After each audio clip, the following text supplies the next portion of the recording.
प्रतिबोधितां भगवता नारायणेन स्वयं व्यासेन कृतां पुराणमुनिना मध्ये महाभारतम् अद्वैतामृतवर्षिणीं भगवती मष्टादशाध्यायिनी मम मनुसंदधामि भगवद्गीते भगवद्वेषिणीं नमोऽस्मे व्यासविशालबुद्धे कुलारविन्दाय तपोत्रनेत्र येन त्वया भारततैलपूर्णः प्रज्वालितो ज्ञानमयप्रदीपः प्रपन्नपारिजाताय तोत्रवेत्रैकपाणये ज्ञानमुद्राय कृष्णाय गीतामृतदुहे नमः। ॐ श्रीविभूषितकरात् नवनीतात् पीताम्बरादरविम्बफलादरोष्ठात् पूर्णेन्दुसुन्दरमुखात् धरणीन्द्रनेत्रात् कृष्णात् परं किमपि तत्त्वमहं न जाने। ज्ञानेशं नामदेवं च एकनाथं तथैव च तुकारां तथा वन्दे वारकरीपरम्पराम्। आदिनाथसमारम्भान् श्रीज्ञानराजमध्यमान् अस्मदाचार्यपर्यन्तान् वन्दे गुरुपरम्पराम्। ज्ञानेन्द्रं चमत्सेन्द्रं गोरक्षं गहिनीन्द्रा निवृत्तिं ज्ञानदेवं च योगं वन्दे मुहुर्मुहुः। श्री भगवान पांडुरंग परमात्मा श्री ज्ञानोबराय जगद्गुरु तुकाराम महाराज संत श्री एकनाथ माधव महाराज आदिगुरु श्री शंकराचार्य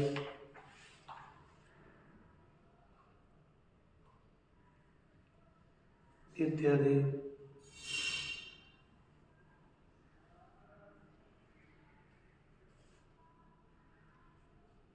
सब संतों की अलौकिक अहेतु की ऐसी कृपा से श्री मद्भगवद गीता का विचार करते हुए श्रीमद् भगवद गीता के 8वें अध्याय के 16वें श्लोक का हम लोगों ने विचार किया। परमात्मा के स्वरूप का निरूपण करने के पश्चात आगे सर्वद्वाराणे स्वयं में मनोहृदय निरुद्ध मूर्ध्यात्मन प्राणमास्त्रीवधारण आदि ओमित्यक्षरं ब्रह्म आरण्यस्मरं यः प्रयाति जो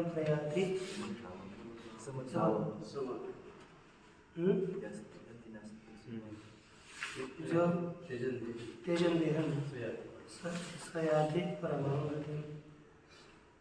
तत्पश्चात अनन्यचेता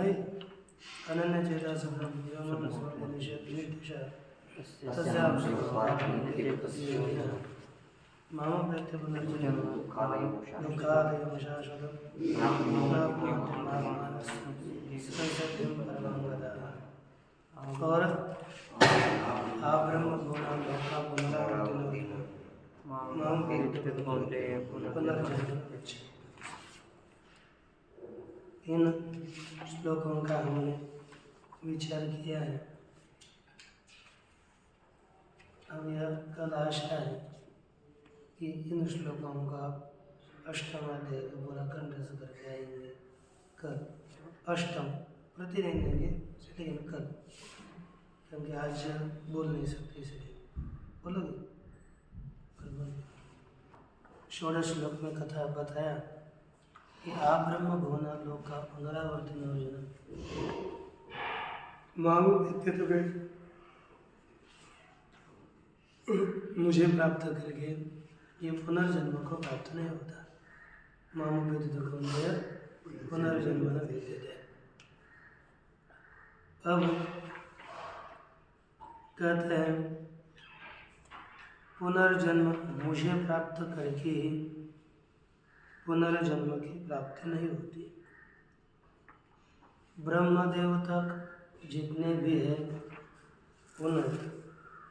सबका पुनर्जन्म होता है, वह पुनः जन्म के लिए आते हैं। तो इसमें संदेह सहज है कि ब्रह्मलोक सहिता लोका कस्मात् पुनरावर्तित। ठीक है, आपने कहा मुझे प्राप्त करके पुनर्जन्म नहीं होता, अर्थात ब्रह्मलोक तक सब पुनः वापस आते हैं।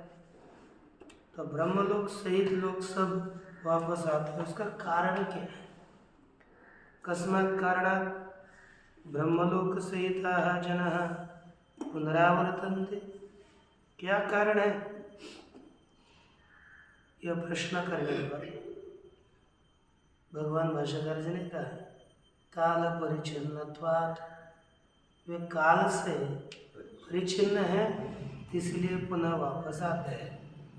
जिनके लिए काल का परिच्छेद होता है उसका जन्म और नाश होता है। यह उत्तर दिया। संदेह कथम, अर्थात कथम काल परिच्छिन्न, वे काल से परिच्छिन्न है यह कैसे बताओ? तो भगवान परमात्मा इसी का उत्तर देते हुए कहते हैं सहस्रयुग पर्यंत महर्यद ब्रह्मणो विदुः सहस्रयुग पर्यंत महर्यद ब्रह्मणो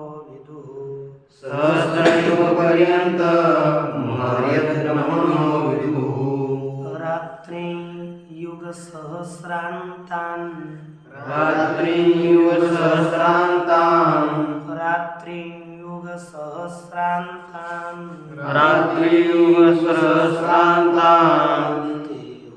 तेहोरात्रविदो जनाः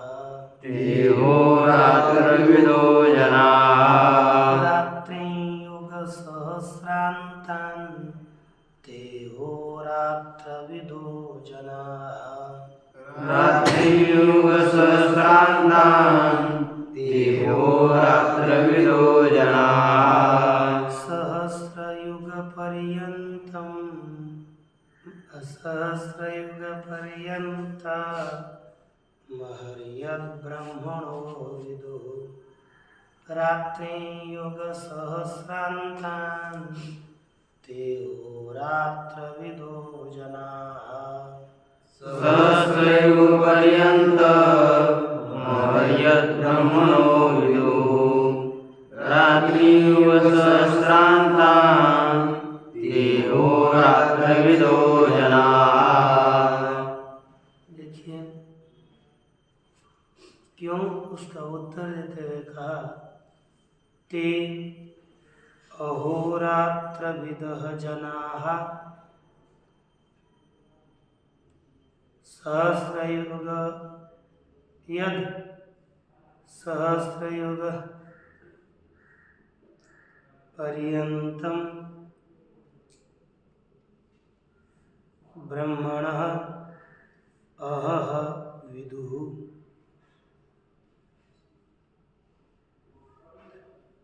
युग सहस्रांताम रात्रिम यद को सबसे पहले रखना है। यद को कारण कि क्योंकि यद क्योंकि अहोरात्रविदः जनाः। रात्र और दिन, दिन और रात्र को जानने वाले। अहन अहच रात्रि रात्रंच या अहश्च रात्रिश्च इति अहोरात्र। आप तत्पुरुष समास में जाइए। एक समास में सूत्र टच करते होता है, पीछे अ लगता है। और रात्रि इसमें भी होता है, द्वंद्व समास में। तो अहोरात्र अ होगा, यह यकार का लोप होगा, अहोरात्र इस रूप की सिद्ध हो जाएगी। तत्पश्चात दूसरा है कि अहो रात्र हो गया, तो अहोरात्रयोः विदः इति अहोरात्र विद, है ना। अहोरात्र विद जो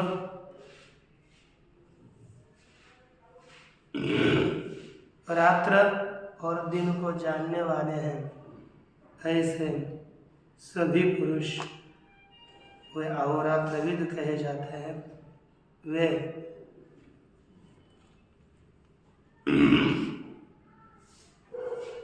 सहस्रयुग पर्यंतम ब्रह्मणः अहविदुः। सहस्र माने 1000 युग पर्यंत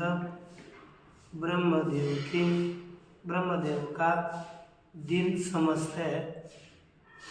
युग सहस्रांताम रात्रि, और 1000 युग पर्यंत रात्रि समझते हैं।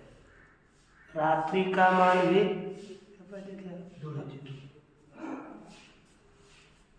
युग तक ही दिन का मान है, और 1000 युग यही रात्रि का मान है।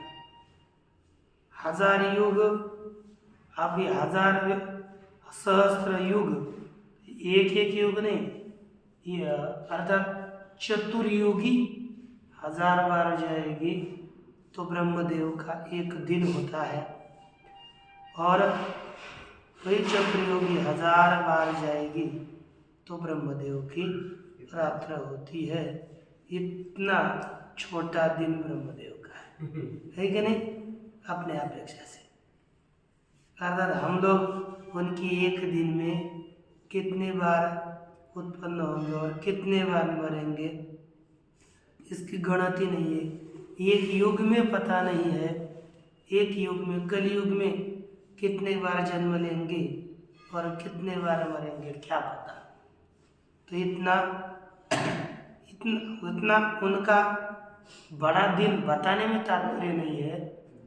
वे विशेषतः काल से परिच्छिन्न है। जिसके लिए दिन होता है वह काल से परिच्छिन्न हो गया, और कभी न कभी मरेगा, जन्मा है और मरेगा।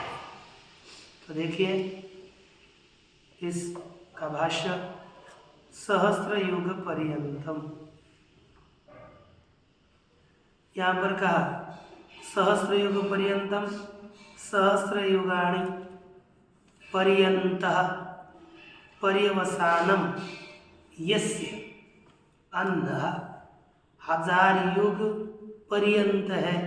पर्यंत माने समाप्ति है, जिस दिन की, ऐसा दिन तद अह सहस्र युग पर्यंतम।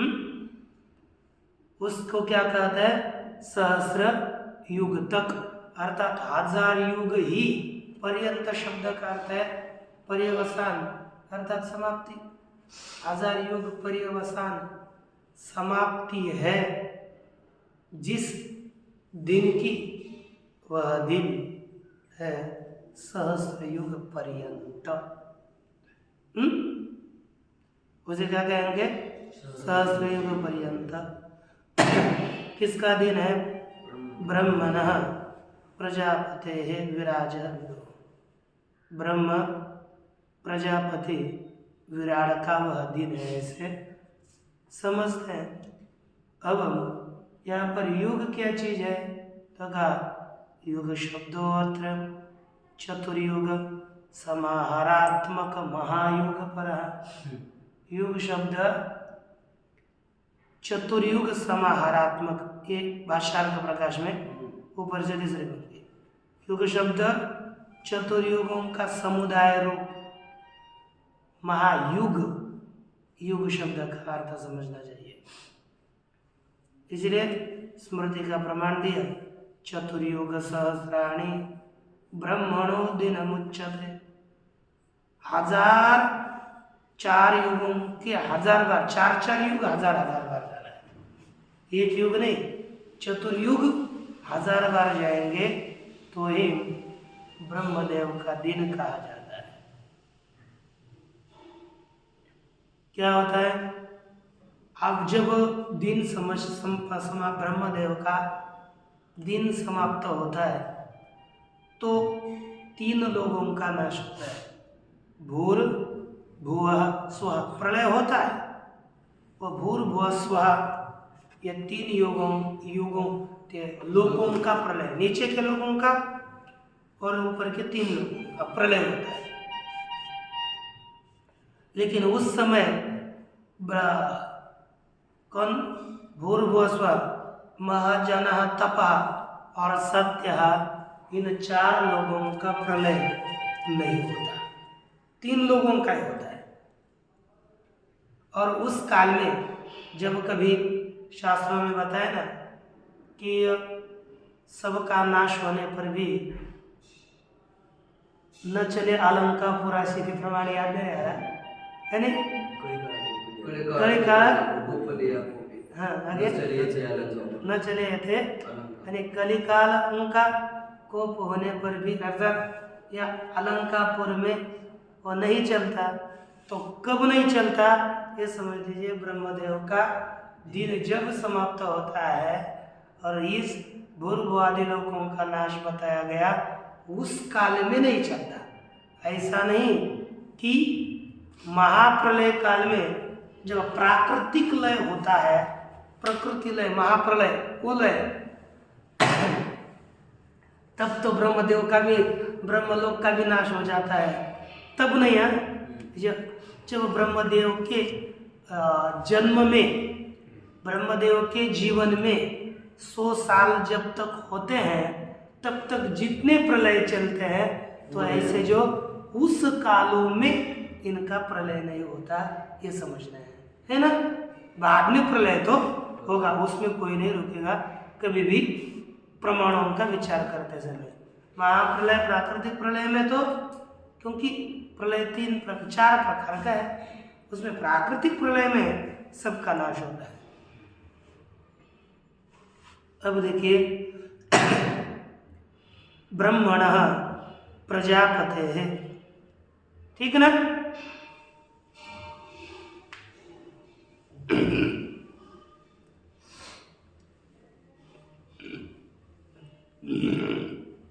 इस प्रकार नीचे लिखा, इस प्रकार यदि कितने दिन हो जाएंगे? 60 ब्रह्मण संवत्सर। कितने? 60 अर्थात 60 306 ऐसे दिन होंगे तो ब्रह्मदेव का 1 वर्ष होता है। 3 से 60 में, 3 से 60 में 6 बोला, तादृश कभी कभी होता है 60 बोलना है, 3 से 6 बोल गए। तादृश संवत्सराणाम अर्धशते परार्धम, ब्रह्मदेव का द्विपरार्ध आयु है। तो उस प्रकार वर्षों के 50 वर्ष जब हो जाते हैं तब ब्रह्मदेव का परार्ध हो जाता है, क्योंकि ब्रह्मदेव का द्विपरार्ध आयु है, ये बताई गई है। और द्विपरार्ध का नाश होने पर ब्रह्मलोक का भी नाश हो जाता है।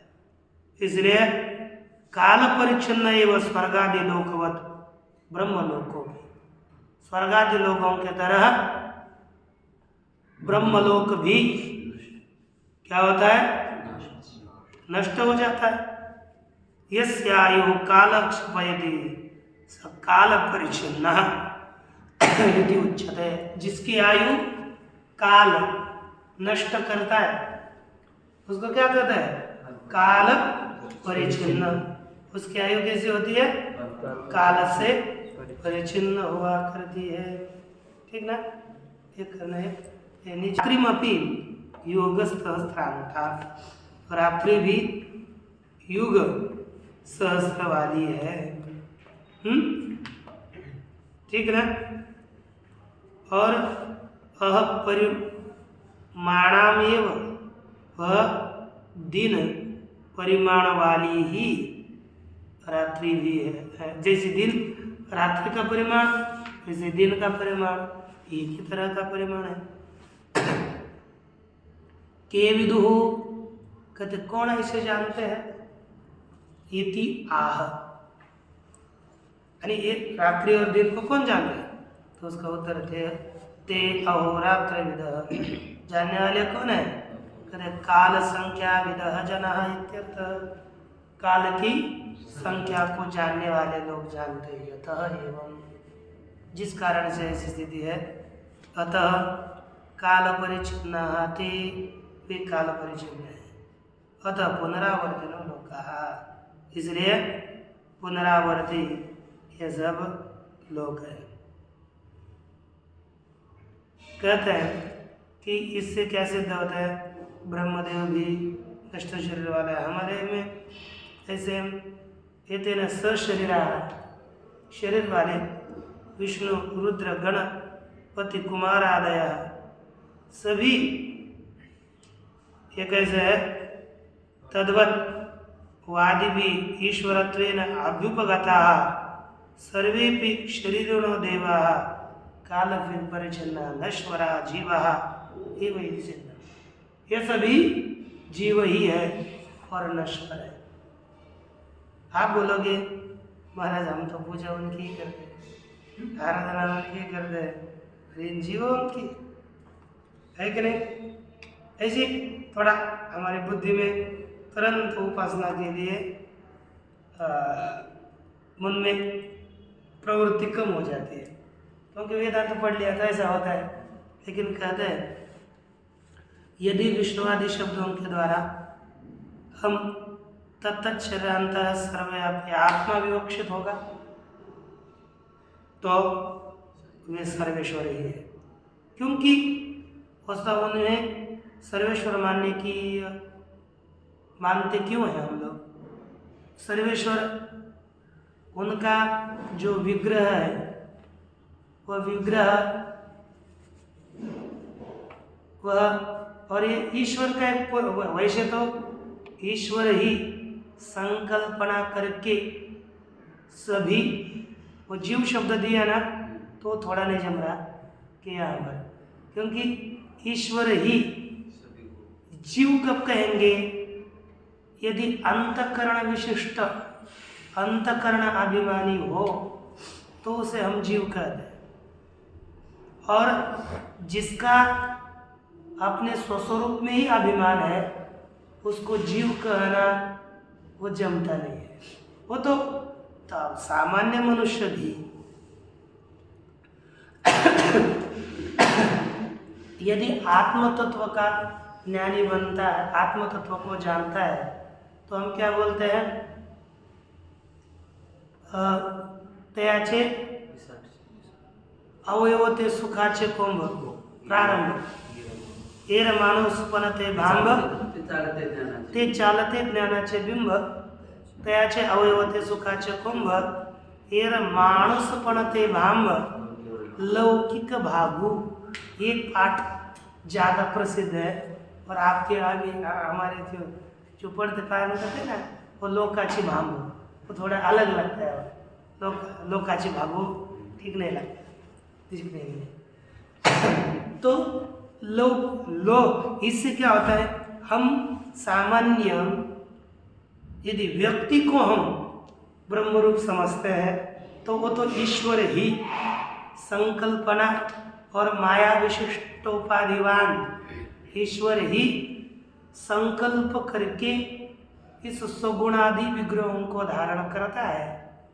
इसीलिए इस दृष्टि से वही ईश्वर वह स्वयं चाहता है कि मैं एक आधा राजा है। राजा कहता है कि मैं एक सामान्य सेवक के कपड़े धारण करके इधर उधर विचरण करूं तो उसका राजत्व नष्ट नहीं होता। हाँ, लोग उसको राजा नहीं समझते, यह वार्ता भिन्न है, लेकिन उसका राजत्व नष्ट जब चाहे वो राजत्व को प्रकट करके वो सब कुछ काम कर सकता है। वो बोल सकता है मैं राजा हूँ, ये तो तूने अपराध किया, ये कर सकता है। वैसे ही इसलिए वो सामर्थ्य संपन्न है। उनके आराधना में हमें कभी भी न्यूनता नहीं करनी चाहिए, नहीं तो वेदांत पढ़ने के बाद आराधना में मनुष्य पीछे आता है। साधना से ही सब कुछ होता है, साधना के बिना कुछ भी नहीं होता। ये ध्यान दीजिए, हम अभी ब्रह्मरूप हुए नहीं है, क्योंकि ब्रह्मरूप उसमें दृढ़ निश्चय होना पड़ता है। देखिए, प्रजापते है अहनि यद भवति रात्र उच्च तद उच्यते। प्रजापति के दिन में जो होता है और रात्रि में जो होता है उसे कहते हैं। देखिए, यद जगत भवति है ना, तद उच्यते। अव्यक्ताद्व्यक्तय सर्वा व्यक्ताद्व्यक्तयः सर्वा प्रभवन्त्यहरागमे रात्र्यागमे प्रलीयन्ते तत्रैवाव्यक्तसंज्ञके। देखो, अव्यक्तात् देखा, अब ये शब्द लेना पड़ेगा। प्रजापतेः अहरागमे अव्यक्तात् सर्वाः व्यक्तयः प्रभवन्ति।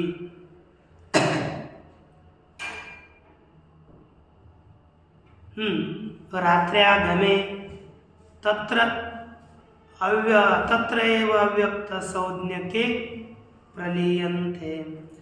ये प्रजापति में लिखा ना, पीछे का ब्रह्मण की अनुवृत्ति आगे के श्लोक में ले लीजिए और ऐसे ही समझ लीजिए। प्रजापति का अध्याय अगर गए पूर्व श्लोक से ब्रह्मणा इस पद की अनुवृत्ति करनी चाहिए। एक टिप्पणी भी लिख सकता है आप किसी में ऊपर, तो क्या होगा, इस श्लोक में ब्रह्मण पद की अनुवृत्ति आएगी।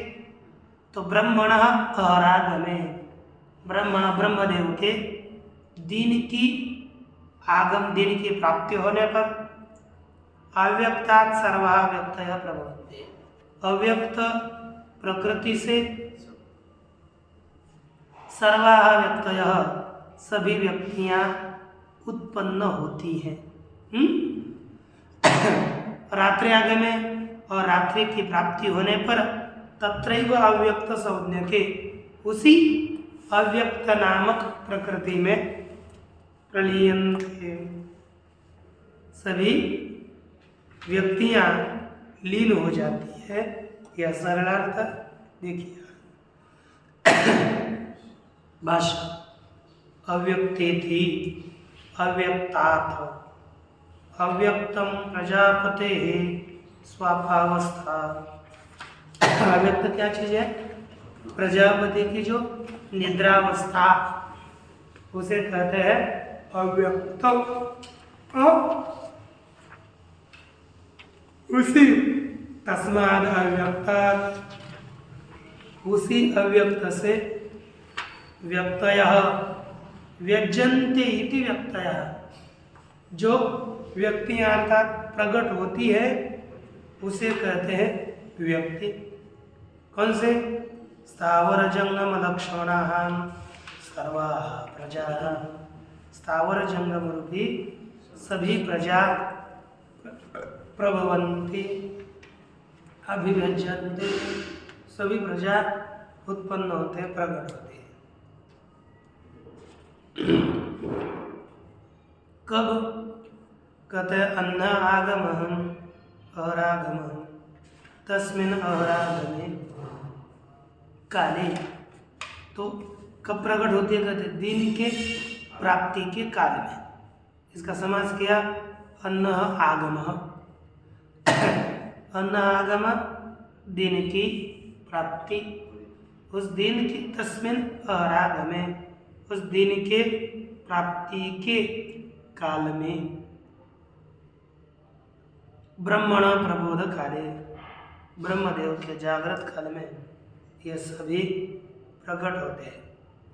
तथा रात्र्यागमे, उसी प्रकार ब्रह्मण रात्र्यागमे अर्थात स्वापकाले, उसी प्रकार ब्रह्मदेव के निद्रा के काल में प्रलीयन्ते सर्वाः व्यक्तयः, सभी व्यक्तियाँ लीन होती हैं। कहाँ? तत्रैव पूर्वोक्ति अव्यक्त संज्ञके, उसी पूर्व में बताए हुए अव्यक्त नामक ब्रह्मदेव के स्वाभावस्था में यह लीन होते हैं। अव्यक्त शब्द कारणवाची है ना, कार्यस्य अव्यक्तम रूपम कारणात्मक विधि श्रीधर जल, इन्होंने अव्यक्त शब्द का श्रीधराचार्य जी ने किया हुआ अर्थ है। उसी पूर्वोक्त अव्यक्त नामक प्रजापति ब्रह्मदेव के स्वापवस्था में यह लीन हो जाते हैं। ये लिखा पूर्वोक्तम अव्यक्त शब्दम स्वापावस्थम ब्रह्म प्रजापति शब्दिदम तस्मिन, उसमें ये लीन हो जाते हैं। देखिए कहते अकृताभ्यागम कृत विप्रणाश दोष परिहारार्थम बंध मोक्ष शास्त्र प्रवृत्ति साफल्य प्रदर्शनार्थम अविद्यादि क्लेश मूल कर्माशय वशाच्च अवशो भूतग्राम भूत्वा भूत्वा प्रणीयते इत्यतः संसारे वैराग्य प्रदर्शनार्थम च इदम् आह। एक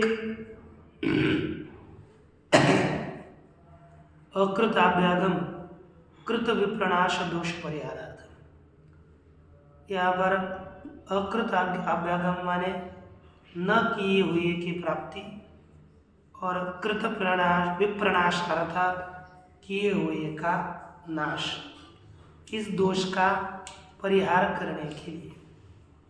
जानते हैं अन्य मतों में जीव का नाश होता है, अर्थात देह को ही जीव मानते हैं। जीव उत्पन्न होता है और जीव नष्ट होता है। ऐसे यदि मानेंगे तो ऐसा यदि हम स्वीकार करेंगे तो होगा क्या? दो दोष आएंगे, आकृताभ्यागम और दूसरा कृत विप्रणाश। अकृताभ्यागम माने न किए हुए की प्राप्ति, क्या? न किए हुए की प्राप्ति। अकृतस्य कर्मण फलागम। अब समझो क्या होता है, यदि देह को आत्मा मानेंगे तो देह का आत्मा मानने पर देह तो, अब देखो इस देह में हमें किसी को सुख होता है, किसी को दुख होता है, और ये फल किसका है? कर्मों का है। तो न हमने कभी पूर्व में हम नहीं थे कभी भी, और अब जन्म को आ गए तो हुआ क्या? न किए हुए कर्म फल की प्राप्ति, न किए हुए कर्म के फल की प्राप्ति हो गई, तो उसे क्या कहेंगे? अकृत अभ्यागम। क्या होगा? अकृत अभ्यागम। दूसरा है, यदि हम इस जन्म में बहुत कर्म करें और देह नष्ट हो गया और मुक्त हो गए। तो हमने किए हुए कर्म का नाश। अब कोई कर्म को उसको तो भोगेगा नहीं, हमने किए हुए का नाश और हमने न किए हुए की प्राप्ति होगी कि नहीं। ये इस देह है, ये देखो हम इसके पहले कभी भी नहीं थे, और अब जो सुख दुख हो रहा है किसके कारण हो रहा है, हमने न किए हुए कर्म की। किसी को तो बहुत दुख होता है, तो न किए हुए की देखो अब इनको शुगर हो गई, हमने कभी कर्म किया ही नहीं शुगर के लायक। अगर कुछ ना कुछ ये सब दुख का कारण है, तो कुछ ना कुछ पूर्व जन्म का अदृष्ट होता है, इसलिए होता है। इस जन्म का भी कुछ होता है, लेकिन अनियंत्रित बना कभी कभी अथवा जीवन में तब होता है, लेकिन मुख्य कारण है उसका पूर्व जन्म का ही, इस जन्म का थोड़ा होता है। तो न किए हुए कर्म की प्राप्ति हो गई कि नहीं, हमारे डकरा दे कुछ ना कुछ पाप होगा तभी तो आ रहे हैं, तो फालतू कौन दुख देने वाला है किसी को। तो यदि हम पहले नहीं थे और अब जन्म के लिए आ गए, तो ये और सुख दुख होने लगा और न किए हुए कर्मों का फल भोग होने लगा, ऐसा मानना पड़ेगा। और हम अभी इस जन्म में बहुत कुछ किया है और मर गए तो मुक्त हो गए, तो किए हुए का नाश होगा ना। तो ऐसे दो दोषों के परिहार के लिए ये बताना पड़ रहा है कि जीव बारंबार जन्मता और मरता है, अर्थात अनेकों देहों में वही जीव है, देह बदलता है लेकिन जीव नहीं बदलता। इसलिए पूर्व किए हुए कर्मों का ही फल यहाँ पर हमें भोगना पड़ता है। और दूसरा देखो, बंध मोक्ष शास्त्र प्रवृत्ति के साफल्य प्रदर्शन के लिए यदि आप कहोगे मरोगे तो भी मुक्त होगे, मरने पर ही मुक्ति है, तो फिर शास्त्र का उपदेश बनने की क्या आवश्यकता है। मुक्त शास्त्र पढ़ो, सब कुछ करो तो भी मुक्त होने वाला है, और कुछ उल्टा सीधा करो तो भी मुक्त होने वाला ही है। अर्थात शास्त्र बता रहा है बंध मोक्ष शास्त्र की प्रवृत्ति हो रही है, इसलिए जीव वैसे ही मरने पर केवल मुक्त नहीं होता है ना। इसलिए बंध मोक्ष शास्त्र के प्रवृत्ति के साफल्य के प्रदर्शन के लिए अविद्यादि क्लेश मूल, और अविद्यादि जो क्लेश है तन्मूलक कर्माशय वशात, और जो कर्म का आशय कर्म समुदाय है समझो, उसके कारण ही भूतग्राम का, उसके कारण है ना अवश्य सन परतंत्र होकर भूतग्राम भूत समुदाय भूतवा भूतवा प्रलीयते, उत्पन्न होकर लीन मरता है, लीन होता है। इत्यतः इसलिए संसार वैराग्य प्रदर्शनार्थम, संसार में वैराग्य दिखाने के लिए यह आगे का श्लोक कर दे। भूतग्रामस्यैवायं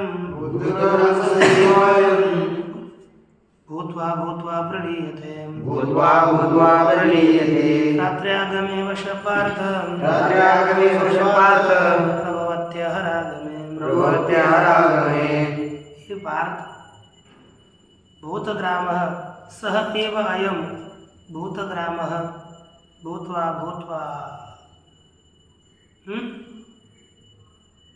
रात्र्यागमे, हे पार्थ सह एव अयं भूतग्रामः रात्र्यागमे भूत्वा भूत्वा प्रणीयते अरागमे प्रभवति। लेकिन अवशः बचा, सह एव अयं अवशः भूतग्रामः, ऐसे। तो अर्थ देखो, अब लिखो अन्वय। हे पार्थ, सह एव अयं अवशः भूतग्राम अथवा भूतग्राम अवशः सन, ऐसा अवशः भूतग्रामः। हे प्रजापुत्र अर्जुन, सह वह एव अयं वही यह अवशः भूतग्राम परतंत्र भूत समुदाय भूत रात्र्यागमे, रात्रि की प्राप्ति होने पर भूत्वा भूत्वा प्रलीयते, उत्पन्न हो करके मर जाता है। रागमे प्रभवति, और दिन की प्राप्ति में उत्पन्न होता है। देखिए भाष्य, भूतग्रामः माने भूत समुदाय, स्थावर जंगम लक्षण, स्थावर जंगम भी प्राणियों का समुदाय। यह पूर्वस्मिन् कल्पे आसीत्, जो पूर्व कल्प में था, सह एव अयम्, इस कल्प में वही यह है, नान्य अलग नहीं है। वही भूतग्राम भूत समुदाय भूतवा भूता अरागमे पुनः पुनः उत्पन्न होकर के प्रलीयते, लीन हो जाता है। आधा दिन की प्राप्ति होने पर पुनः पुनः उत्पन्न होता है कि नहीं, और पुनः पुनः रात्रागमे प्रलीयते, और रात्रि की प्राप्ति होने पर पुनः लीन होता है, दिन का क्षय होने पर लीन होता है। कैसे कहते अवशः अस्वतंत्र एवं, अप्राणु समुदाय परतंत्र होता हुआ ही उत्पन्न होता है और लीन होता है। प्रभवती जायते, उत्पन्न होता है कब, अवशः एव रागमे, परतंत्र होकर ही दिन की प्राप्ति में भूत समुदाय यह उत्पन्न होता है। यद उपन्यस्तम अक्षर, जिस अक्षर का उपक्रम किया, तस्य प्राप्त्युपायो निर्दिष्ट, उसी के प्राप्ति का उपाय, प्राप्ति के उपाय का निर्देश किया गया।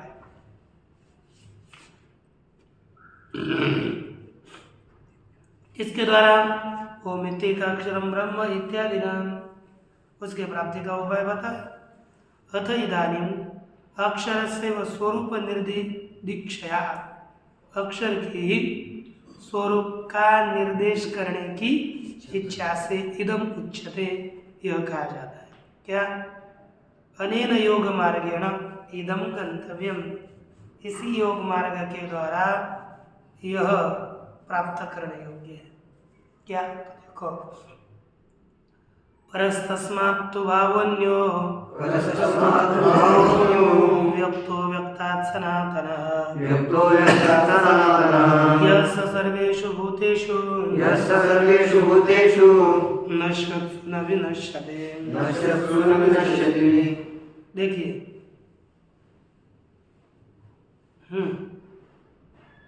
तस्मात् अव्यक्तात् परः अन्यः भावः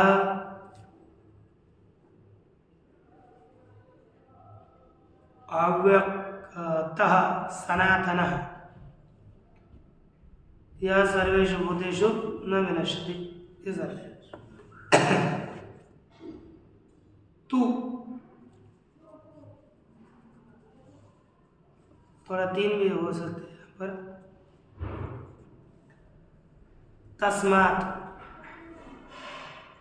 है ना, उस इसलिए क्यों, उस तस्मात् परः, उस अव्यक्त से पर, जो ब्रह्मदेव है ना, वैसे पकड़ लेते, अव्यक्त से पर श्रेष्ठ अन्य अव्यक्त भावः, दूसरा श्रेष्ठ कौन है, अव्यक्त पदार्थ है। कौन, प्रकृति, ये उसकी अपेक्षा से श्रेष्ठ अव्यक्त लेते हैं। हम थोड़ा भाष्य के अनुसार तो हो रहा है, लेकिन थोड़ा अलग अर्थ बन रहा है, तो बता रहा हूँ जानबूझ करके। ठीक है, उस ब्रह्मदेव रूपी ब्रह्मदेव से पर श्रेष्ठ अन्य भाव अव्यक्त, दूसरा श्रेष्ठ भाव कौन हो गया? अव्यक्त। अव्यक्तात् पुनः जोड़ो पर, अव्यक्त से भी पर सनातन भाव, यह सनातन भाव, अव्यक्त से पर जो सनातन पर ब्रह्म परमात्मा है, स सर्वेषु भूतेषु नश्यति न विनश्यति, वह सभी भूत नष्ट होने पर भी नष्ट नहीं होता। यह अर्थ आपको यह थोड़ा क्रम से आगे बढ़ा है। अब भाष्यकार जी क्या कहते हैं उनके अनुसार थोड़ा देखते हैं। पर व्यतिरिक्त भिन्न, कहते पर व्यतिरिक्त अलग भिन्न है। कहते कुतः भिन्न, किससे भिन्न? कहते तस्मात्, उससे भिन्न। पूर्वोक्तात्, पूर्व में बताया उससे भिन्न।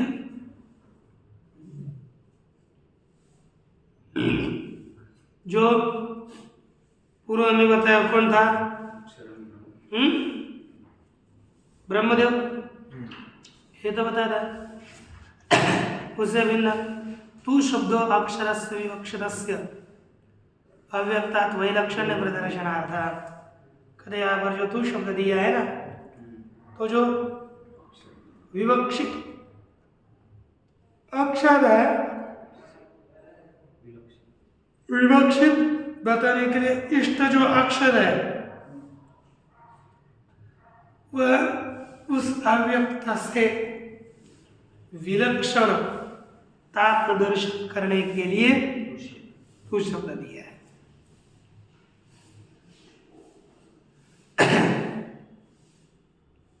तो हम ये भी कर सकते हैं तस्मात् तू, तस्मात् अव्यक्तात्, दूसरा अन्वय। तो तस्मात् अव्यक्तात् परः अन्यः, अन्यः परः भावः सनातनः अव्यक्तः। दूसरा अन्वय ध्यान दीजिए, अन्वय से अर्थ चेंज होता है पूरा। देखो, तू तस्मात् अव्यक्तात् अन्यः परः भावः सनातन अव्यक्तः, यह सर्वेषु भूतेषु नश्यति न विनश्यति। है कि नहीं? सनातन अव्यक्त झाला पाहिजे, हो ना? वही तो बता, देखो दो ना, तू तस्मात् अव्यक्तात् अन्यः परः भावः सनातन अव्यक्तः, यह अन्वय दूसरा है। तू अर्थात परंतु उस अव्यक्त से, पूर्व में बताया गया जो ब्रह्मदेवादि अव्यक्त है, उससे भिन्न श्रेष्ठ कौन? भाव, अर्थात अक्षराख्यम पर ब्रह्म, वही सनातन अव्यक्त है।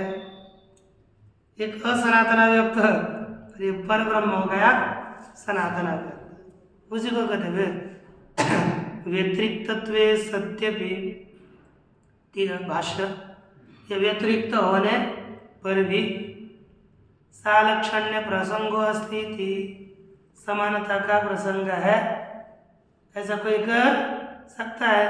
अगर तद निवृत्ति अर्थ में उसको समान रूपता की निवृत्ति के लिए कहते हैं अन्य विलक्षण, ये विलक्षण है। सच अव्यक्त अति अनिंद्रिय, अनिंद्रिय गोचर, वह व्यक्त इंद्रिय का विषय नहीं है, पर है। तस्मादिति उत्तम, उस अव्यक्त से भी पर है। अगर कस्मात् पुनः पर किससे पर है? कहते पूर्वोक्तात् भूतग्राम बीजात् अविद्या लक्षणात्, पूर्व में बताया गया है भूतग्राम, भूत समुदाय का बीज अविद्या लक्षण अव्यक्त से, अविद्या रूपी अव्यक्त से भी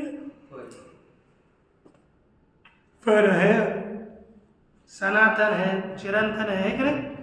यह स्वभाव सर्वेषु भूतेषु ब्रह्मादिषु नश्यति न विनश्यति, वह भाव परब्रह्म सभी भूतों का नाश होने पर भी नष्ट नहीं होता। अव्यक्तोऽक्षर इत्युक्तः अव्यक्तो शिक्षा इत्युक्तः तमाहु परमां गतिं यं प्राप्य न निवर्तन्ते तद्धाम परमं। देखिए, अव्यक्त अक्षर इति आहु तम पर अव्यक्त अक्षर इति उक्तः तम परमं गतिम आहु यम प्राप्य न निवर्तन्ते तत्म परमं धाम। अव्यक्त अक्षर इति उक्तः, अव्यक्त ही अक्षर ऐसा कहा गया है। तम परमं गतिम आहु, उसी अक्षर को परम गति कहते हैं। यम प्राप्य, जिस परम गति को प्राप्त करके न निवर्तते निवर्तन्ते, लोग वापस नहीं आते, तत्म परमं धाम, वही मेरा परम धाम है, श्रेष्ठ धाम है, उत्कृष्ट धाम है। भाषा अव्यक्ति थी यो सो अव्यक्त अक्षर इति उक्तः, जो यह अव्यक्त अक्षर बताया गया है। तम एव अक्षर संज्ञकम अव्यक्तम भावम, उसी अक्षर नामक अव्यक्त भाव को आहु परमं प्रकृष्टम गति, उसी को परम प्रकृष्ट गति कहते हैं। यम भावम प्राप्य, जिस भाव को प्राप्त करके गत्वा न निवर्तन्ते संसार आए, पुनः संसार के लिए वापस पुरुष नहीं आता, तद धाम स्थानम, तद धाम वही स्थान परम प्रकृष्टम, मेरा उत्तम धाम है, मेरा मुझ विष्णु का परम धाम है, परम स्थान है, जिसे प्राप्त करके कोई वापस नहीं आता। इस स्थान का विचार किया, इसके बाद चल देंगे।